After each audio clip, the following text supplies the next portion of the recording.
Hello guys and welcome back to your favorite channel, Naija News and Entertainment. Ozo reaches end of road with Nengi. The budding love story between Ozo and Nengi is experiencing some difficulty following the recent disqualification in the BBNaija 2020 house. After a long run, Ozo has disclosed to fellow housemates Dorothy and Prince that he is no longer interested in Nengi following the eviction of another female housemate. Ozo has always made his feelings clear on his intentions for Nengi. Not a day goes by that Ozo does not profess his love for her, and up till this weekend, they were having a swell time in their situationship. Following Erika's disqualification, Ozo felt that Nengi was beginning to maintain a safe distance from him and was getting closer to Kidwaya.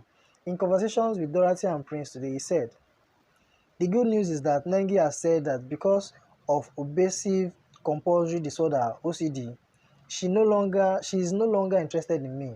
So we are done. It's okay if she wants to have another experience with someone else. At this point, I'm done with her." Recall that last night, he also told Nengi that he wasn't stopping her from being close to any male housemate in the house. This is not the first time that Ozo is insinuating that Nengi has a flair for Kidwaya, who was lover to the disqualified housemate Erika. Before this, he had spoken to Nengi on Saturday about the attitude she was putting up and if she has an issue with him.